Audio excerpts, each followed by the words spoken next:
कि आज की डेट में एक चेंज हो गई है। पहले जो था ना कि एक लोग बोलते थे कि एक दो कंपार्टमेंट्स में देखते थे, एंड्रॉयड वर्सेस आईओएस। तो वो चेंज हो गया, आज उतना फर्क नहीं रहा है मेरे हिसाब से। तो आप कोई भी फोन आराम से देख सकते हैं, चाहे एंड्रॉयड हो आईओएस में हो।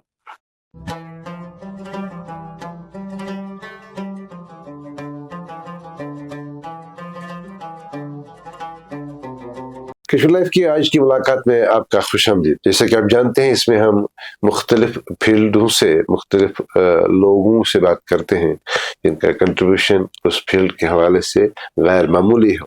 तो आज की इस मुलाकात में हमने सोचा कि टेक्नोलॉजी पे बात करें। तो इस सिलसिले में हमने एक ऐसे शख्स को दावत दी है जो पिछले ही दिनों जो मोबाइल वर्ल्ड कांग्रेस है उसका एक अवार्ड होता है और उसमें एक जूरी होती है जो जज साहिबान फैसला करते हैं कि किसको ये अवार्ड मिलना चाहिए। ये अवार्ड होता है बेहतरीन मोबाइल के लिए उसकी। तो उसमें पहली बार कश्मीर से एक एक्सपर्ट को उन्होंने एज जूरी मेंबर अनाउंस किया है, फैसल कौसर साहब को। फैसल कौसर साहब एक मैनेजमेंट एक्सपर्ट हैं और उनकी एक कंपनी है श्रीनगर में, और ये टेक्नोलॉजी के हवाले से पिछले कई बरसों से काम करते हैं और बहुत कामयाब काम करते हैं। फैसल साहब, आपका खुशामदीद कश्मीर। शुक्रिया मसूद साहब। मेरे लिए पर्सनली भी ये बहुत मुझे लगता है एक अच्छी बात है, क्योंकि मैं आपसे बात कर रहा हूँ आज। बहुत टाइम से आपको पढ़ा है, फॉलो करते आए हैं, specially on economy business side. So it's an honour.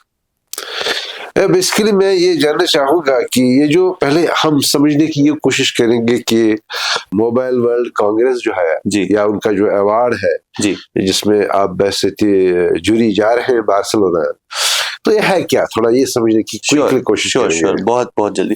तो ग्लोबली ना एक एसोसिएशन है, जीएसएम है, जिसको global system for mobile association बोला जाता है। ये दुनिया में जो सारे मोबाइल ऑपरेटर्स है उनकी एक एसोसिएशन है। इसमें लगभग 1200 मेंबर्स हैं, जिसमें 750-800 टेलीकॉम ऑपरेटर्स है। जैसे यहाँ पे जियो है, एयरटेल है, ऐसे जो भी ग्लोबल ऑपरेटर्स है उन सबकी एक एसोसिएशन है। तो हर साल बार्सिलोना में एक इवेंट करते हैं फरवरी के एंड में, जहाँ पे सारे एग्जिबिटर्स आते हैं, नई नई टेक्नोलॉजीज दिखाते हैं, जो बिजनेस एक ट्रेड शो होता है उस टाइप का। उसी के साइड लाइन्स पे एक ग्लोमो अवार्ड होता है, ग्लोबल मोबाइल अवार्ड, जिसमें हर साल चेंज होती रहती कितनी कैटेगरीज और कितना। तो इस साल भी लगभग 200 जजेस हैं, जूरी मेंबर्स हैं अक्रॉस द ग्लोब, और हम अवार्ड दे रहे हैं 7 कैटेगरीज में, और 33 अवार्ड्स इन टोटल जाएंगे जो मोबाइल और डिजिटल इकोसिस्टम के अराउंड होते हैं। तो जैसे सबसे अच्छा मोबाइल फोन कौन रहा, सबसे अच्छी कोई टेक्नोलॉजी, 5G में किसने अच्छा इम्प्लीमेंटेशन, तो ऐसे ऐसे डिफरेंट कैटेगरीज है। इवन अब जैसे सैटेलाइट का चल रहा है, नॉन टेरेस्ट्रियल जिसको हम बोलते हैं NTA, तो उस सैटेलाइट टेक्नोलॉजी में कौन अच्छा परफॉर्म करे, किसका कोई बहुत इनोवेटिव सोल्यूशन है, उन चीजों को अवार्ड दिया जा रहा है। फैसल साहब, टू बी वेरी ऑनेस्ट, ये आप जूरी मेंबर हो गए, ये बहाना है हमारे लिए बात करने का। जी।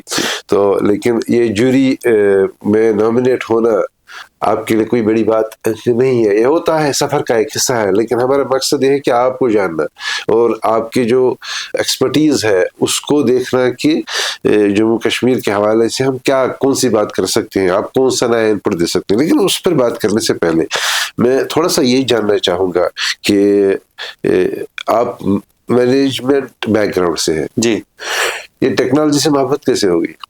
तो मुझे लगता है बचपन से ही ना वो थोड़ी आदत थी। मैं आपको एक वाकया सुनाता हूँ। मुझे लगता है मैं शायद 2nd और 3rd क्लास में था। तो घरों में हमारे उन दिनों वो होता था ना टाइम पीस, ओके, जिसमें हम चाबी करते थे अलार्म। तो मैंने वो खोल दिया और वो अनवाइंड हो गया, मेरे को बंद ही नहीं करना है। वो थोड़ा पेरेंट्स के डर से मैंने एक वो पॉलीथीन बैग में बंद करके ऊपर रख दिया, और वो ढूंढ रहे हैं, मैंने वो पता नहीं कहाँ गया। तो मुझे लगता है वो ना वो एक था इंस्टिंक्ट की चीजें खोलना, इसको देखना, इलेक्ट्रॉनिक। और फिर जब कंप्यूटर्स आए तो फॉर्चुनेटली मैं कहूँगा मेरे फादर ने 1998 में ही हमारे घर में एक पीसी आया, तो उसकी वजह से मैं थोड़ा उसकी तरफ ज्यादा इंक्लाइंड हो गया, कंप्यूटर को समझने लगा। उन दिनों बहुत होता था कि हम इंस्टॉल करते थे एक बूटेबल फ्लॉपी, देखा है मैंने। हाँ, तो ये सब ना उससे मेरा हैंड्स ऑन एक्सपीरियंस हो गया। आहिस्ता आहिस्ता मैंने देखा जो भी मेरे बड़े कजन्स होते थे या कुछ रिलेटिव्स जो उन दिनों मान लीजिए PhDs कर रहे होते थे या ऐसा कुछ कर रहे, तो वो भी आते थे कभी मेरे से कि अच्छा जरा हमको थोड़ा कंप्यूटर पे ये करके दो, इसका चार्ट करके दो, ऐसा कुछ कर। तो उस हिसाब से मेरा उसमें इंटरेस्ट होने लगा। बट इफेक्टिवली फिर मेरा जो जहाँ पे रिसर्च का हो गया वो मुझे लगता है वो मेरा इस्लामिक कॉलेज में हुआ, क्योंकि जब मैंने बीबीए ज्वाइन किया वहाँ पे स्टैटिस्टिक्स एक सब्जेक्ट हुआ करता था। एक प्रोफेसर है हमारे, प्रोफेसर कोल साहब, वो अभी हयात हैं, यूनिस कोल साहब, वो पढ़ाते थे।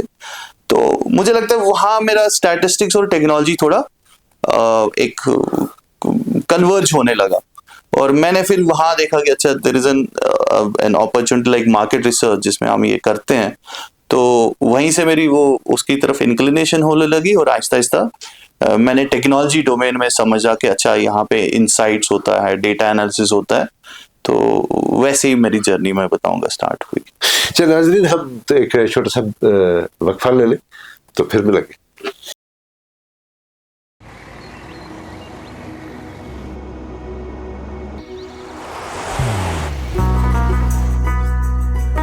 मोहब्बत वही जो दिल से हो, इबादत वही जो दिल से हो, दुआ वही जो दिल से निकल आए, बात वही जो दिल से कही जाए, दोस्त वही पक्का जो दिल से साथ निभाए, रिश्ता वही बेजोड़ जो दिल से जोड़ा जाए। दिल से ही तो होते हैं इरादे चट्टान से, दिल से ही तो बनते हैं घर खाली मकान से। दिल से बनी हर चीज पुश्तों तक चलती है, इसलिए खैबर सीमेंट का जर्रा जर्रा दिल से बना है, ताकि आप जो कुछ भी बनाएं दिल से बनाएं। खैबर सीमेंट, दिल से बनाओ। फैसल साहब, मुझे ये बता दीजिएगा कि आपकी जो कंपनी है टेक आर्क जी, ये करती क्या है? ठीक है, बिल्कुल। तो देखिए ये ना मैं कश्मीर के कॉन्टेक्स्ट में भी इसको थोड़ा रिलेट करना चाहूँगा। हमारी जो बहुत एक हमें हमेशा प्रॉब्लम देखते हैं कि हमारे इंडस्ट्री ग्रो नहीं कर पाती है आफ्टर अ सर्टेन टाइम। एक यहाँ एक कॉन्सेप्ट होता है, सिक यूनिट्स का कॉन्सेप्ट हुआ करता था। तो ये होता क्यों है? क्योंकि मुझे लगता है कि हम जो होमवर्क करनी होती है बिफोर मेकिंग इन्वेस्टमेंट वो हम अच्छे से नहीं करते हैं, और वहाँ पे हमारा रोल होता है, जहाँ पे हमारे साथ कोई भी जो भी ब्रांड होता है, कंपनी होती है, चाहे उसको कुछ नया करना हो, बिल्कुल ही नया, या एग्जिस्टिंग में इंप्रूव करना हो।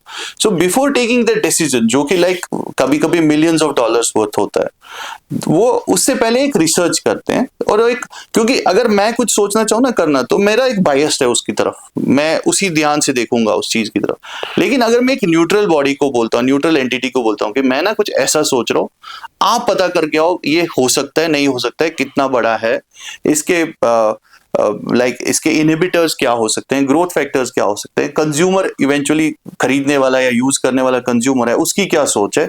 तो ये सारी हम एक प्रोफेशनल मैं बताऊंगा एक प्रोफेशनल तरीके में इस सारे इंफॉर्मेशन को गैदर करते हैं, कोलेट करते हैं, और ये हम फिर सप्लाई करते हैं, यू कैन से इन अ वे, अपने क्लाइंट्स को, जो फिर इसके बेसिस पे डिसीजन लेते हैं। और कभी हमारा finding could be completely contrary to what they are thinking, और there could be some time a new revelation to them, अच्छा हमें इस रास्ते में जाना चाहिए। तो मुझे लगता है हम जब मैं यहाँ के बिजनेस, हम ये स्टेप ही बिल्कुल ही मिस कर देते हैं। हम ज्यादा से ज्यादा डीपीआर बनाते हैं जो हम फाइनेंशियल इंस्टीट्यूशंस के लिए बनाते हैं, बट ये जो ये रिसर्च वाला एलिमेंट है ये मिसिंग होता है यहाँ पर। लेकिन जहाँ पे पूरा ऑर्गेनाइज सेटअप होता है, जैसे कॉर्पोरेट वर्ल्ड है या ग्लोबली या रेस्ट ऑफ द कंट्री में, वहां पे इट्स एन एसेंशियल पार्ट, और वहां पे हमारा रोल रहता है। फैसल साहब, ये जो सेलफोन है जी, ये इंडस्ट्रियल रेवोल्यूशन 3 और 4 का एक ऐसा प्रोडक्ट है जिसने सब कुछ खा लिया।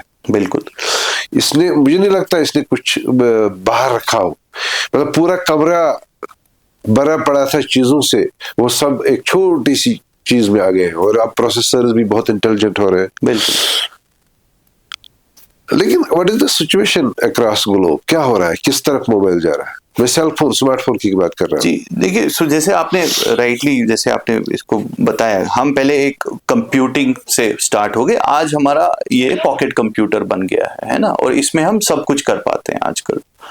तो आजकल अब क्या हो गया, पहले आपका एक कंपेनियन जैसा था, ठीक है, लेकिन अब I think this is your window to everything. Yes, it is your identity, part of your, it is your part of identity. आज मुझे लगता है बहुत कोई ऐसा कोई शख्स होगा जो विदाउट मोबाइल अफोर्ड कर पाएगा कहीं घर से बाहर निकलना, बहुत मुश्किल है, बहुत मुश्किल है। और अगर निकलेगा भी तो बहुत चीजों में फंस जाएगा, है ना। आज हम पेमेंट्स भी इसी के थ्रू, आपकी आइडेंटिटी इसी के थ्रू, इवन बहुत जगह पे जैसे डिजी लॉकर है तो आप अपने लाइसेंसेस सब कुछ इसी में रख के आप बहुत कन्वीनियंटली चल सकते, वो एक एस्पेक्ट है। दूसरा जो एक इससे एक इंफॉर्मेशन एक्सचेंज हो रहा है, मैं कल किसी से बात कर रहा था कैसे हम पुराने जमाने में अपने चाहे रिश्तेदार हैं या कोई हो, कैसे उनसे बात करते थे, कितना टफ होता था ग्लोबल में। आज तो अभी चाहते हो आप किसी भी टाइम मैसेज डाल के आप कनेक्ट, वो दूसरा। और तीसरा ये एक बिजनेस एवेन्यूज भी खोल रहा है। जैसे अगर मैं मीडिया की बात करूं, मीडिया सारा डिजिटल में आ गया है ना, तो प्रिंट से आहिस्ता आहिस्ता डिजिटल का एक एवोल्यूशन है, मल्टीमीडिया जर्नलिज्म हो गया है। ऐसे ही हर एक शोबे में मुझे लगता है जिसको हम बोलते हैं डिजिटल फर्स्ट और डिजिटल ऑनली, सो ये दो बिजनेसेस बहुत खुल गए हैं। और अगर आप रिसेंट के आईपीओस भी देखोगे वो भी डिजिटल फर्स्ट बिजनेसेस के ही हो गए, चाहे जोमेटो, स्विगी, ये सब हमारे डिजिटल फर्स्ट और डिजिटल ऑनली बिजनेसेस हैं। तो मुझे लगता है आने वाले 5-6 सालों में और 10 सालों में बहुत सारे आईपीओस इन्हीं बिजनेसेस के होंगे जो डिजिटल फर्स्ट और डिजिटल ऑनली बिजनेस, और सेल फोन का उसमें बहुत बड़ा रोल है, क्योंकि मैं बोलता हूँ फ्रॉम डिस्कवरी टू डिलीवरी ये एक सेल फोन ही है जो एक बिजनेस को एक कंज्यूमर के साथ कनेक्ट करता है। एग्जैक्टली। ये अब एक बात मैं पूछना ये चाहूंगा कि हमारे यहाँ सेल फोन का पेनिट्रेशन बहुत ज्यादा है जम्मू कश्मीर सिटी। जी जी। अगर हम नॉन मेट्रोपॉलिटन एरियाज देखेंगे पूरे मुल्क में तो हमारा पहला तो नहीं होगा तो आसपास ही होगा, ठीक है। लेकिन ये सब कंज्यूमरिज्म की बुनियाद है, मतलब it indicates that we are using technology. बिल्कुल। But are we getting anything out of that other than what it is used for? इसके अलावा जो allied economies इसकी हैं, है कोई आपकी नजर में कोई चीज जो हम कर रहे हैं other than using it? देखिए मुझे लगता है थोड़ी इंसेप्शन तो हुआ है, बट अभी थोड़ा मैं बताऊंगा अनऑर्गेनाइज्ड है। जैसे मैं एक छोटी सी मैं उनको बोलता हूँ हॉबीप्रेन्योर्स, जो हमारे बहुत हॉबीस्ट हैं, चाहे कोई आर्ट एंड क्राफ्ट में है, बेकरी में है, एंड स्पेशली वो हमारी गर्ल्स फीमेल फोकस में ज्यादा है, तो उनके लिए एक बहुत अच्छा एक मीडियम खुल गया है। वो आजकल इंस्टाग्राम यूज करते हैं और वहां से वो रीच आउट करते हैं। तो मुझे लगता है कुछ थोड़ा पैरेलल तो कुछ ग्रोथ हो गई। ओके, अब उन हॉबीप्रेन्योर्स को कैसे हम एक और ऑर्गेनाइज तरीके में ले पाए, उनको कैसे हम हैंड होल्ड कर पाए कि वो अब स्केल अप कर पाए, क्योंकि उनकी भी एक लेवल है लिमिट की। वो एक मुझे एक अच्छा इंटरेस्टिंग एरिया दिख रहा है।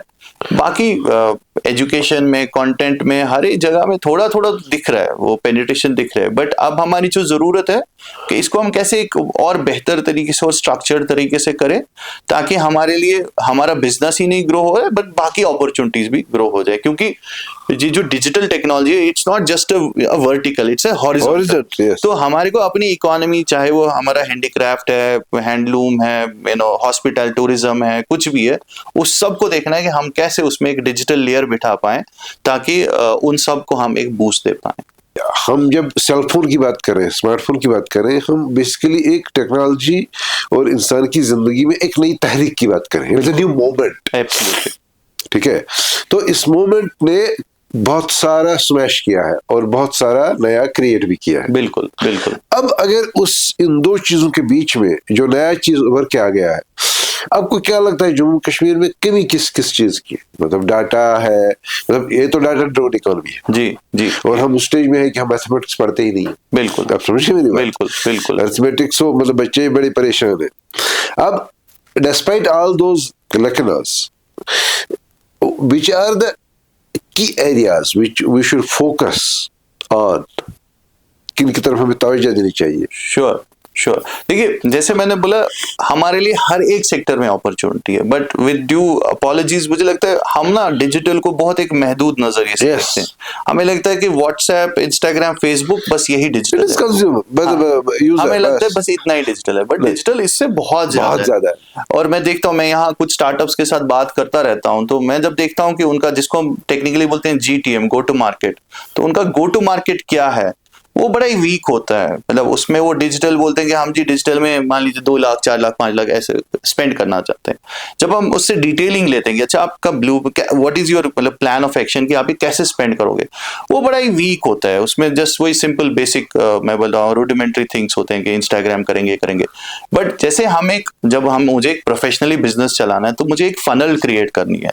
तो वो फनल कैसे मैं क्रिएट करूंगा, जैसे मैं आपको बता रहा था कि मैं कैसे डिस्कवर करूंगा कस्टमर को, फिर उसका अटेंशन कैसे एक्वायर करूंगा, फिर इवेंचुअली कैसे उसको कन्विंस करके उस स्टेज तक पहुंचाऊंगा कि जहां पे वो ट्रांजैक्ट करे एंड इवेंचुअली मैं डिलीवर। अगर डिजिटली अगर वो मान लीजिए अगर वो एक non tangible it's not a good, तो मैं तो उसको डिलीवर भी डिजिटली कर पाऊंगा, है ना।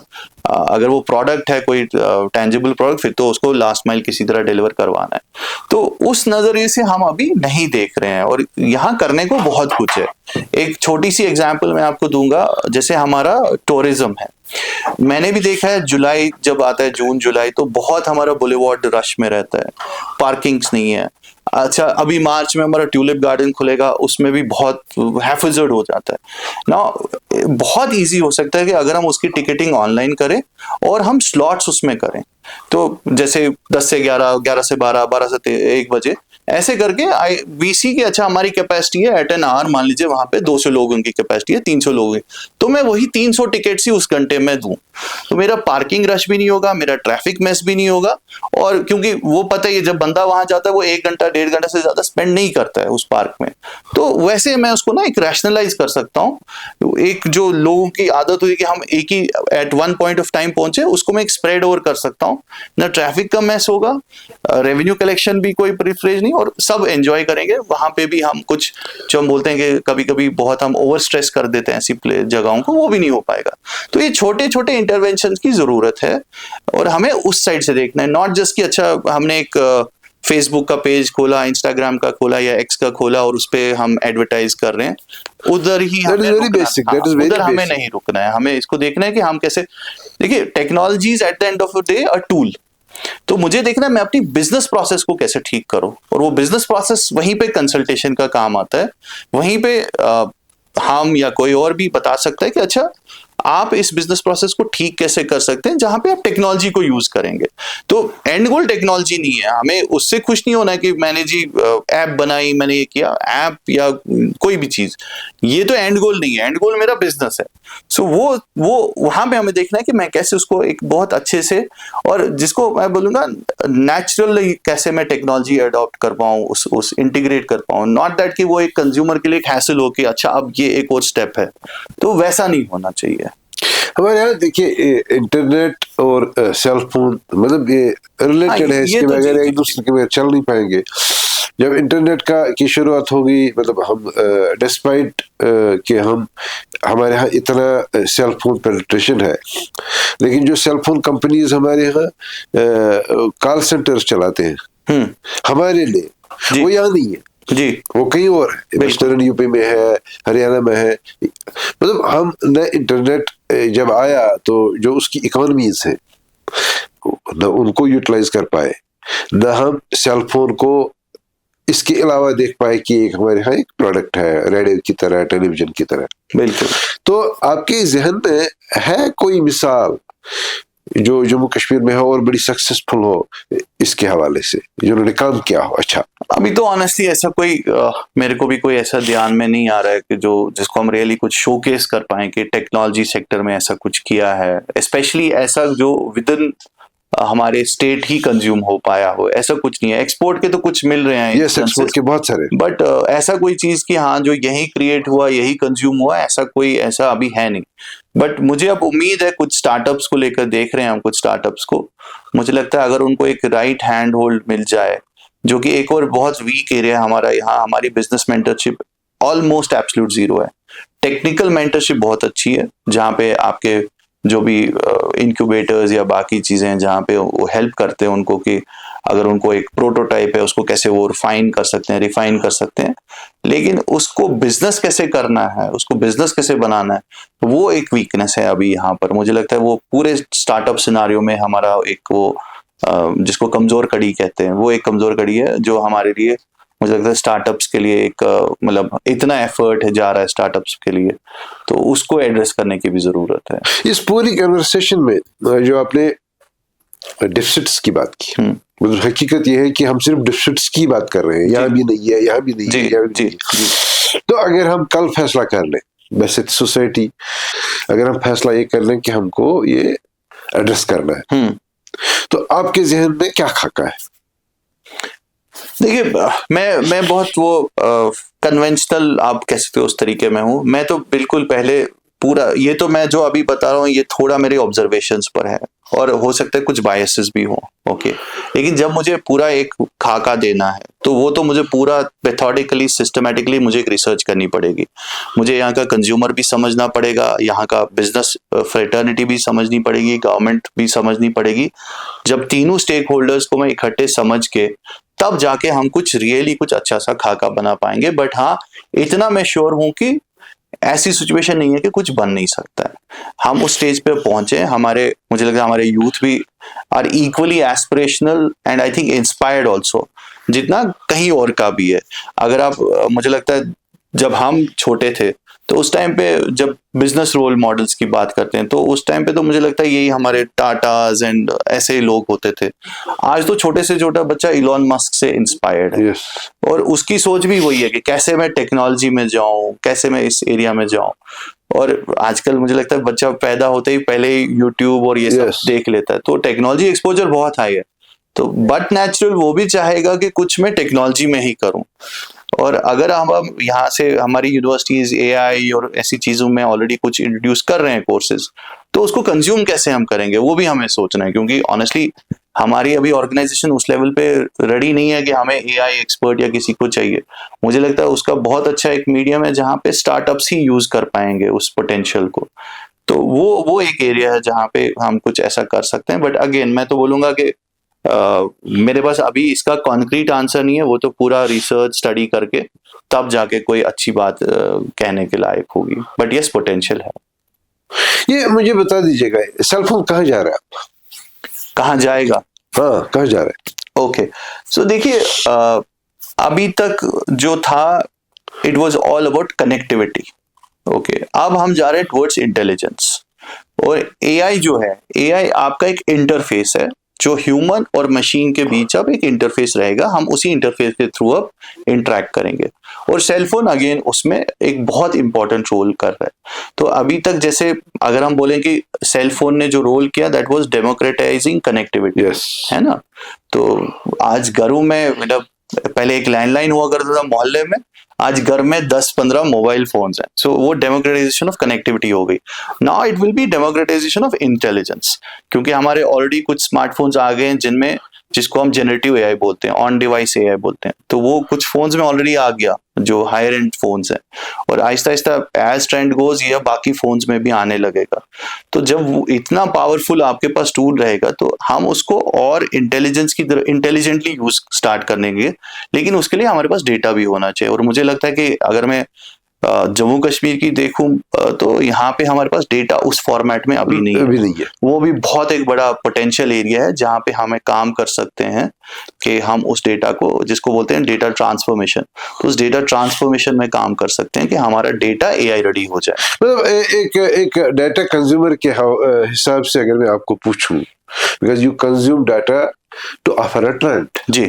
To you consume data to make a suggestion. बिल्कुल. Which kind of data you require from Jammu and Kashmir which is not available in public domain or whatever? See, I don't say data may not be available. Data may be available, but it's not available in the format or in the pattern जो हमारे AI models consume करेंगे, या even a researcher like me जो consume करेगा। Like? तो जैसे मैं देखना चाहूंगा हमारा, जैसे यहाँ मुझे अब देखना है कि ओके पावर कंजप्शन क्या है, ओके मुझे देखना है, मतलब जस्ट रैंडमली बोल रहा हूँ, मुझे देखना है पावर कंजप्शन क्या है, मुझे देखना है हमारी इंटरनेट कनेक्टिविटी, इंटरनेट या डेटा जो डिजिटल कंजप्शन है वो मेरा यूजर कैसा बन गया, और इसके साथ मुझे कुछ और कनेक्ट करना है। ये अभी बहुत डिसइंटीग्रेटेड है, मुझे इसको एक इंटीग्रेटेड प्लेटफॉर्म पे लाने की जरूरत है। और ऐसा होता है बहुत जगह डिसइंटीग्रेटेड होता है, लेकिन फिर एटलीस्ट क्या होता है कि वो डेटा हम जिसको मतलब एडवांस लेवल पे लो तो वो एक एपीआई लेवल पे होता है जहाँ पे बस एपीआई कॉल करके हमारे डिफरेंट स्ट्रीम से डेटा कनेक्ट करके हम उससे एनालिसिस कर सकते हैं, अपनी इन्फ्रेंस निकाल सकते हैं। लेकिन that is I would say the ultimate level, जहाँ पे अभी हम उधर नहीं है। बट इवन अगर मैं कुछ manually, even after manual intervention मैं वो 2-3 डेटा पॉइंट्स कनेक्ट कर पाऊं, वो अभी नहीं है हमारे पास। तो मुझे लगता है वहां पे हमारे को काम करने की जरूरत है। और कभी कभी जैसे government is the source of I would say authentic और रिलायबल डेटा, तो कहीं कहीं मैंने देखा है कि हमारे डेटा उतने अपडेटेड नहीं होते हैं, बहुत पुराने होंगे। अगर मुझे, क्योंकि देखिए अगर मुझे चाहिए किसी को कुछ बताना है कि भाई तुम किस में इन्वेस्ट करो अब, फॉर इंस्टेंस, ओके, तो मुझे उसको अगले 5-10 साल का होराइजन देना है कि भाई अगले 5-10 साल ऐसा क्या होगा है ना। तो उसके लिए मुझे पिछला 5-10 साल कम से कम स्टडी करना है। तो 5-10 साल स्टडी करने में उतना डेटा है हमारे पास, कैसे है वो बड़ा ही फ्रेगमेंटेड है अभी। तो वो जरूरत है, वो मुझे लगता है एक रिक्वायरमेंट। नाज़रीन, यहाँ मैं ये बात आपके साथ शेयर करना चाहूंगा कि कौसर साहब जो बात कर रहे हैं, जब तक हमारे पास डाटा अवेलेबल नहीं हो तो हम ट्रेंड एक बता नहीं पाएंगे। मैं आपको एक जाती मिसाल बता दूं।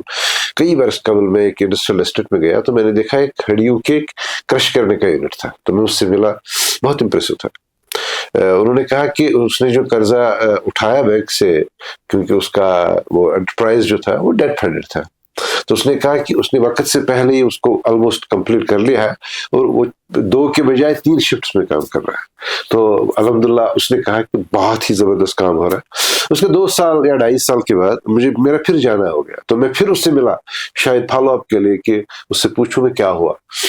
तो उसने मैं जब पहुंचा वहां तो मैंने देखा वो शख्स बिल्कुल बैठा था। मैंने कहा क्या हुआ आपको? अब तो कहा नहीं, अब कर्जा चढ़ गया है वापस। मैंने पूछा वजह क्या है? कहा कि एक दूसरा यूनिट परमिट हो गया। तो यहाँ जो जम्मू कश्मीर में हड़ियों की अवेलेबिलिटी है, रॉ मटेरियल है, वो शेयर हो गया। अब शेयर होने की वजह से मेरे यूनिट को उतना काम नहीं हो रहा है और ना मैं पैसा बना पा रहा हूँ ना वो पैसा बना पा रहा है। तो बेसिकली क्या होता है, डाटा बड़ा जरूरी है कि हम अगर कोई काम करना चाहे तो कैसे करें। और इसका मतलब किसी भी स्टार्टअप हो या नॉर्मल ट्रेडिशनल बिजनेस हो, इसमें एक स्टेज जरूर आता है जब आपको पैसा बनाना शुरू हो जाएगा। अब जब आपका इन्वेस्टमेंट सिक्योर हो जाएगा तो उसके बाद आप नफा कमाने की शुरुआत करेंगे। तो ये चीजें इम्पोर्टेंट बड़ी होती है डाटा के हवाले से। तो ये बेसिकली मैं सप्लीमेंट कर रहा था जो उनके इंटरवेंशंस थे। अगर मैं इसको थोड़ा और एक एग्जांपल, तो देखिए हर एक मार्केट एक कंटेनर है, यस, है ना, इसमें फर्म्स आती हैं। अब मुझे उस कंटेनर का साइज ही नहीं पता, ये कंटेनर कितना बड़ा है, ये बड़ा हो भी सकता है, ओके, इसकी कोई इलास्टिसिटी है नहीं है, ये मुझे बिल्कुल नहीं पता। और मैं इसी कंटेनर में घुस रहा हूँ बिजनेस करने के लिए। अच्छा, मुझे ये भी नहीं पता, देखिए मैं बिल्कुल वो प्रोटेक्शनिज्म का जमाना तो गया, तो मैं अच्छा कनेक्टिविटी भी अब और बढ़ गई रेल की वजह से। तो मैं ये तो कंसिडर ही नहीं कर सकता ना कि अच्छा मैं ये बिल्कुल लोकली सर्व होगा, इसमें बाहर से भी आएगा कोई ना कोई प्ले करने के इस मार्केट में। तो इस यहाँ पे डेटा बहुत इंपॉर्टेंट होता है और ये हम बहुत एक पॉइंट मिस कर रहे हैं। मुझे नहीं लगता, अगर मैं किसी से पूछूं जो कंस्ट्रक्शन में होगा, मैं उसको पूछूंगा कश्मीर में कितने मकान बनते हैं साल में, मुझे नहीं पता, किसी के पास नहीं पता होगा। तो कैसे कोई जो इंफ्रास्ट्रक्चर में होगा, जो सीमेंट लोहा कुछ भी, ओके, या बाकी चीजें भी जो है मकान में जाते, कैसे वो अपना बिजनेस एक बहुत प्रेडिक्टेबल वे में कर पाएगा? नहीं कर पाएगा। So, ये जरूरत है। तो नाज़रीन, जो बेसिकली होने जा रहा है अगले चंद दिन में, रेल कनेक्टिविटी हो रही है और रेल कनेक्टिविटी एक बहुत बड़ा इंटरवेंशन है रिसेंट हिस्ट्री का। तो जब रेल कहीं जाती है वो बहुत लो कास्ट चीप मास ट्रांजिट होता है, ट्रांसपोर्ट होता है। तो इसमें बहुत सारी चीजें, उम्मीद है कि मतलब कई चीजों की कीमतें कम हो जाएगी। ऐसा भी हो सकता है कि कुछ चीजें जो हम कंज्यूम करते हैं वो अचानक मार्केट से गायब हो जाएगी, क्योंकि कंपटीटर कोई ऐसा आ सकता है कि जो उससे कम कीमत पे आपको वही ऑफर करेगा। मतलब ये बहुत बड़ा इंटरवेंशन होता है। तो इस सिलसिले में जब भी अब बिजनेसेस बहुत वल्नरेबिलिटीज के स्टेज पे है, क्योंकि बड़ा इंटरवेंशन हो रहा है, तो उस इंटरवेंशन को उसके जो पॉजिटिव्स नेगेटिव्स, जो स्वॉट एनालिसिस शायद हर बिजनेस की जरूरत हो जाएगी आने वाले दिनों में। तो मैं सप्लीमेंट कर रहा हूँ बेसिकली कौसर साहब के कलाम को। तो कौसर साहब, हम कन्वर्सेशन के स्टेज पे आए हैं जहाँ हमें कंक्लूड करना पड़ेगा, लेकिन कंक्लूड हम बहुत छोटे सवालों से करेंगे। श्योर। ये जो डिवाइसेस को परखते हैं जी तो डिवाइसेस के परखने में तो आपका काम है, बिल्कुल। तो you are a fault finder, मैं भी फॉल्ट फाइंडर हूँ, थोड़ा डिफरेंट जी टाइप का, ठीक है।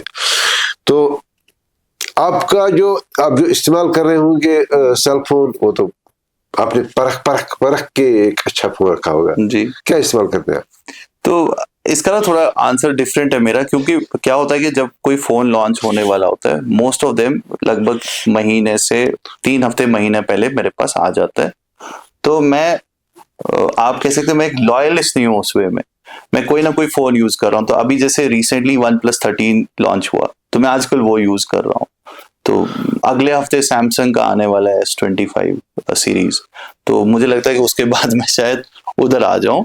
बट हाँ, एक चीज ये है कि आज की डेट में एक चेंज हो गई है। पहले जो था ना कि एक लोग बोलते थे कि एक 2 कंपार्टमेंट्स में देखते थे, एंड्रॉयड वर्सेस iOS, तो वो चेंज हो गया। आज उतना फर्क नहीं रहा है मेरे हिसाब से। तो आप कोई भी फोन आराम से देख सकते हैं, चाहे एंड्रॉयड हो iOS में हो, हर एक में 19-20 का कुछ होता है। इवेंचुअली मेरा ये अंडरस्टैंडिंग है कि हर कोई फोन में सब अच्छाइयां भी है, कुछ उनमें शॉर्ट कमिंग्स भी है। इवेंचुअली मुझे देखना है एज अ यूजर कि मेरे को कौन सी चीज पे मैं ओके हूं टू कॉम्प्रोमाइज और कौन सी चीज मेरे को एसेंशियली चाहिए। अच्छा काउसर साहब, अगर आपको मैं इमेजिन करता हूँ एक सिचुएशन जिसमें आपकी टेबल पर 2 चीजें होंगी, एक कंप्यूटर होगा, एक सेल फोन होगा, आप किसको उठाएंगे? मैं तो कंप्यूटर को ही उठाऊंगा, क्योंकि मेरा काम डेटा का है। तो मोबाइल पे उतना इजीली मैं क्योंकि एक्सेल में ज्यादा काम करता हूँ, अगर मैं वैसे देखूं तो मेरे को एनालिसिस करने के लिए अभी भी कंप्यूटर ही प्रेफरेंस है। हालांकि ये जो सेल फोन होते हैं ये भी कंप्यूटर्स हैं, बट लेकिन कंप्यूटर का देखिए अपना style. Cell phone content consumption के पॉइंट ऑफ व्यू से अच्छा है, बट कंटेंट क्रिएशन के पॉइंट ऑफ व्यू से अभी भी लैपटॉप को एज ही है। तो उधर मैं उस हिसाब से देखूंगा। तो आखिर में आपकी कंपनी कश्मीर में रजिस्टर है, आप कश्मीरी है, आपने कश्मीर में पढ़ा है जी, लेकिन आप काम करते हैं दिल्ली से। जी। जब आप दिल्ली में होते हैं तो what do you feel about Kashmir? मैं ना थोड़ा I am a very strong follower of, you can say, Sufism. तो मैं प्राइमरली यहाँ पे जो हमारी दरगाह हैं उनको बहुत मिस करता हूँ। तो दैट इज समथिंग, मुझे लगता है जो यहाँ के वो एयर में है, वो एक है यहाँ पे एक माहौल, वो मैं थोड़ा मिस करता हूँ। बाकी तो हर एक जगह वहाँ गर्मी, यहाँ सर्दी, वो सब चलता रहता है। तो गर्मी सर्दी जिंदगी का ही दो पहलू है। वहाँ पोल्यूशन, यहाँ भी क्यों है कभी कभी खराब, टेंशन। हाँ, सो वो सब मुझे लगता है वो यहाँ भी ये भी एक सिटी है। तो जो सिटी के होते हैं चैलेंजेस, वो वहाँ भी है, यहाँ भी है। तो मुझे नहीं लगता उसमें कुछ फर्क है। हाँ, मुझे वो माहौल कभी कभी मिस करता हूँ। तो नाज़रीन, फाइनली हम पहुंच गए इस कन्वर्सेशन के कंक्लूजन में। लेकिन फैसल भाई ने जो भी बातें बता दी टेक्नोलॉजी के हवाले से, और टेक्नोलॉजी को हम कैसे फ्रूटफुल बना सकते हैं by way of basically thinking differently other than user, तो उन चीज़ों का थोड़ा ख्याल रख लीजिएगा, देख लीजिएगा। अगर हो सकता है और अगर ज़रूरत पड़े तो इनकी भी मदद की ज़रूरत पड़े तो प्लीज़ कांटेक्ट हिम। तो फैसल साहब, आपका बहुत बहुत शुक्रिया, आपने हमारे लिए इतना टाइम निकाला। शुक्रिया, thank you so nice of you. Will find some other, कोई अपॉर्चुनिटी मिली जाएगी हमको बात करने की। Thank you.